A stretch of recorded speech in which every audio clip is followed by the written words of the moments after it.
Good morning ସାଙ୍ଗମାନେ। ନବବର୍ଷର ଶୁଭେଚ୍ଛା। ବର୍ତ୍ତମାନ ସକାଳ 5:20 ବାଜିଛି। ଆମେ 2 ଜଣ ଯାକ ରେଡ଼ି ହେଇଗଲୁ। ଆମର ପ୍ଲାନ୍ ଥିଲା ଆମେ ଆଜି ବର୍ଷର ଫାଷ୍ଟ ଦିନରେ ଠାକୁରାଣୀ ଆମ ଗାଁର ଠାକୁରାଣୀଙ୍କୁ ଗାଧେଇ ଦେବୁ। ସେଥିପାଇଁ ଆମକୁ କୁହାହେଇଥିଲା କି ସକାଳ ପୁରା ଭୋର 5ଟାରୁ ଆସିବା ପାଇଁ, ନହେଲେ ନାହିଁ ସେ ନନା ପୂଜା କରି ପଳେଇଯିବେ।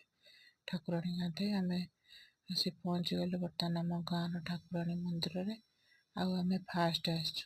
ଆମେ କେହି ବି ଆସିନାହାନ୍ତି। ଆମକୁ ଯିଏ କହିଥିଲେ ପୂଜା କରିବାକୁ ଆସିବେ ସିଏ ବି ଆସିନାହାନ୍ତି। ଆମେ ପୁରା ଫାଷ୍ଟ ଆସିଛୁ। ବର୍ତ୍ତମାନ ଆସିଗଲେ। ଆସିଲା ପରେ ସେ ତାଙ୍କର ପୂଜା ସାମଗ୍ରୀ ସବୁ ରେଡ଼ି କରିକି ବାହାର କରିବାରେ ଲାଗିଛନ୍ତି। ଠାକୁରାଣୀ ଗାଧେଇ ଦେବା ପାଇଁ ଏଠି ମେଥି ବଟା ହେଉଛି। ବର୍ତ୍ତମାନ ଆମ ଠାକୁରାଣୀ ଗାଧେଇ ସାରିଛନ୍ତି। ବର୍ଷର ଆରମ୍ଭରୁ ଆମେ ଆମ ମାଆଙ୍କୁ ଦର୍ଶନ କରି ବର୍ଷ ଆରମ୍ଭ କରୁଛୁ। ଦେଖାଯାଉ ଏ ବର୍ଷଟା କେମିତି ଭାବରେ ବିତୁଛି। ଗଲା ବର୍ଷରେ ତ ଆମ ଜୀବନରେ ବହୁତ ଦୁଃଖ ଦେଇଛନ୍ତି ଠାକୁର। ଆମର କେବଳ ମେଡ଼ିକାଲ ଦୌଡ଼ି ଦୌଡ଼ି ଆମର 2023, 24, 25 3 ବର୍ଷ ପୁରା ମେଡ଼ିକାଲ ଦୌଡ଼ି ଦୌଡ଼ି ଆମେ କଲୁ। ତା ମଝିରେ ବି ଆମର ବହୁତ ବଡ଼ ଦୁଃଖ ଗୁଡ଼ା ଦେଇଛନ୍ତି ଭଗବାନ।